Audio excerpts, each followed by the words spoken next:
কিছু কুটনি কাকিমার উদ্দেশ্যে ভিডিওটা বানাচ্ছি, যারা আমার বাচ্চাদেরকে দেখে কুটনামিগিরি করে, ঠিক আছে?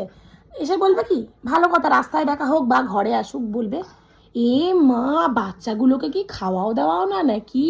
বাচ্চাগুলো দিন দিন কেমন যেন একটা শুকিয়ে শুকিয়ে যাচ্ছে। এ মা সাহেবের পায়ের ঠায়ে তো মাংসই নেই, কিছু কি খাওয়াও না নাকি? ভালো ভালো প্রোটিন খাওয়াও, ভালো ভালো ডিম খাওয়াও, মাংস খাওয়াও, মাছ খাওয়াও, এইসব আমাকে কমেন্ট করবে। আর ধরো রাস্তায় দেখা হলো, এ বাবা বাচ্চাগুলো কিরকম যেন শুকিয়ে শুকিয়ে লিকলিকে হয়ে যাচ্ছে শরীরটা। যদি বাচ্চা ঠান্ডা লাগে, এ মা প্রীতি তোমার বাচ্চার কেন গো ঠান্ডা লেগে গেছে? তুমি কি বাচ্চাগুলোকে ঠিক মতন করে দেখভাল করো না নাকি?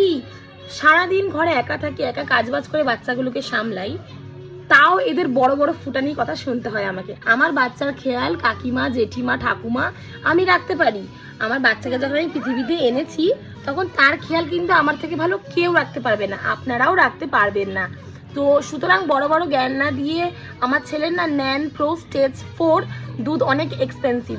যদি পারেন হাতে করে একটা প্যাম্পার্স এক্সেলের প্যাকেট, মানে আমার ছেলের তো এক্সেল প্যাম্পার্স লাগে, তো এক্সেল একটা প্যাম্পার্সের বড় 56 ওয়ালা প্যাকেট, একটা ন্যান প্রো স্টেজ 4 দুধ, আর ওয়াইপস, প্লিজ ওয়াইপসের প্যাকেট, আর দামি দামি না ক্রিম ইউজ করে সাহেব, তো দরকার পড়লে ওগুলো দিয়ে যাবেন।